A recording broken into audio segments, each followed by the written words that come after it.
Good evening, everyone. If you have a piece of paper in front of you, I've got 3 points that you can write down so that hopefully after this, there's something for you to take home. And just like John believes in education, I am actually an educator. Yeah, my company is in education, and I think if you copy down things, you can remember it better. Let's start.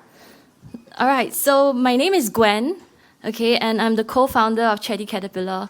We are a mental wellness tech company, and our aim is to democratize psychology so that everyone can adopt a lifestyle of self-care, both at work and at home.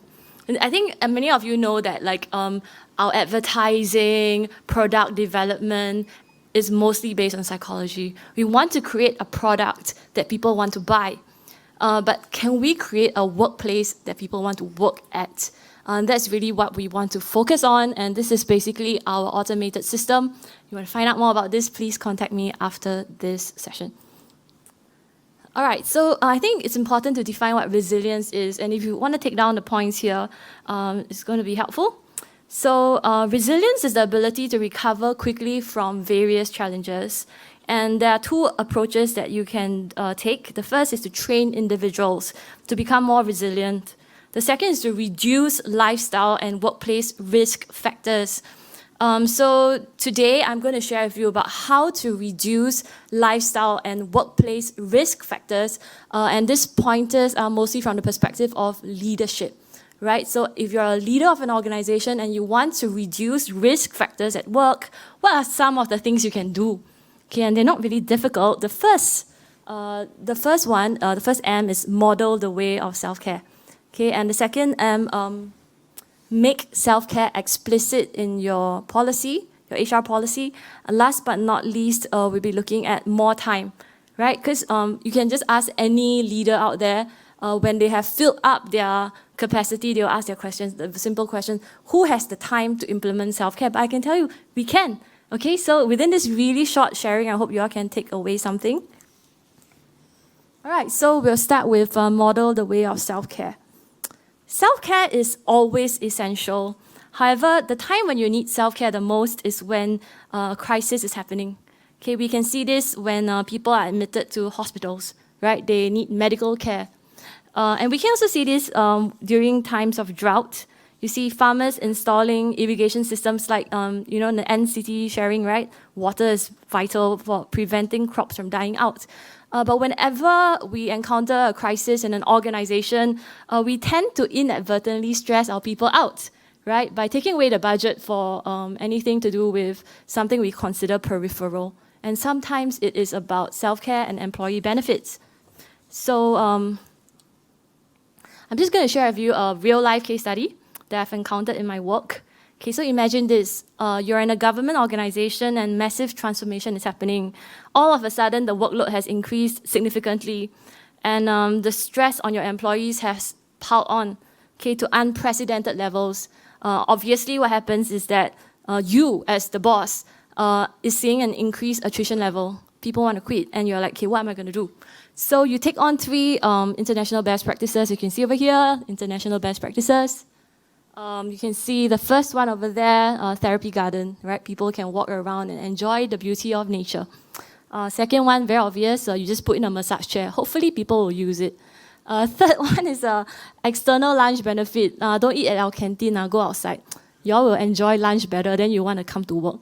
Okay, the problem is, in this organization that I've observed, after 3 months, nobody used any of it. So the boss went to ask middle manager, why? Why is it that I'm trying my best to make people stay, but they still quit and they don't want to do anything that I've implemented?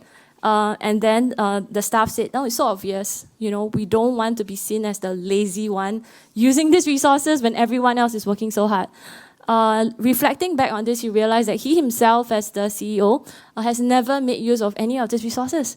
He's been working so hard, and his middle managers has been doing the same. So hard work was associated with self-neglect, right? And I just want to share with you that if you model the way, it's going to make a deeper change occur, okay? And it's also going to help your staff have something to look forward to. Imagine, right? If they get promoted, all they have to look forward to is a lifestyle of self-neglect. Would you want to be promoted? Think about that, okay? All right, so I'm just going to show you some inspirations. Maybe you will care for yourself better. We see two images here. You have Mark Zuckerberg taking the paternity leave, and we all know from the next Netflix drama that Netflix documentary, that Bill Gates loves to take like time off just to read. It's very recent. So basically, we have Lee Hsien Loong always going on holidays. This is his standard pose, right? Just to model the way that it's okay to take time off to spend with your family. Second is Lawrence Wong 2 days ago watching Top Gun Maverick. Right? So, the future Prime Minister of Singapore can take time off, so can you, And last but not least, maybe for some of us, it's really time with the family.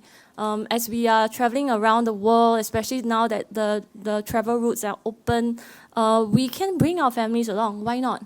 Right? Like John, you have a 1-year-old child. Just bring the child along. Okay, so Jacinda Ardern and Lucia Ronzulli has demonstrated this very well. Okay, secondly, take a look at this, okay? If you like something, you should put a ring on it. And I think this links in very well with the previous presentation about the purpose. Even for HR, you need to have a purpose. And HR purpose should be very explicit. HR purpose should be to help people create a work environment that they want to work in. So I'll just show you some of the ways you can really make it explicit. So recently on a visit to Bath and Body Works, who loves Bath and Body Works here? Can you show me a raise of hands? Bath and Body Works. Okay, one supporter over there. Anyone there? Yes! You know what? I have extra Bath and Body Works stuff in my bag. You can redeem it from me later.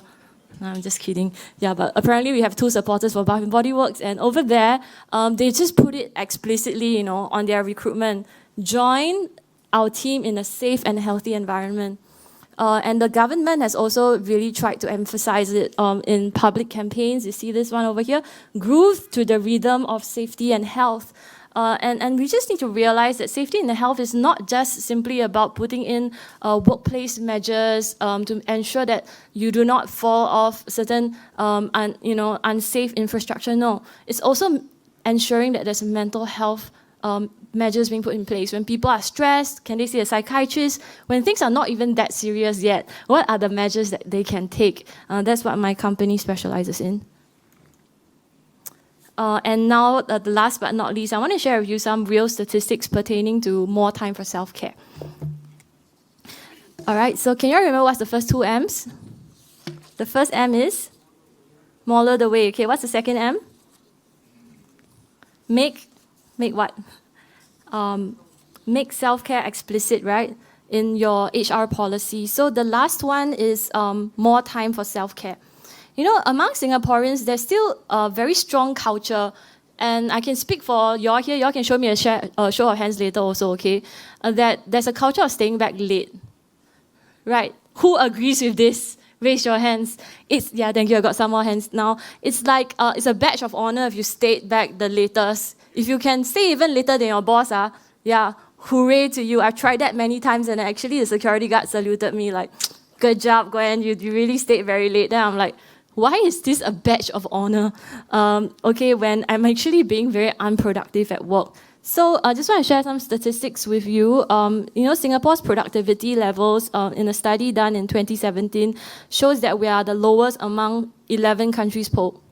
It's found that we only spend 60% of our time at work on our duties, compared to a poll average of 72%.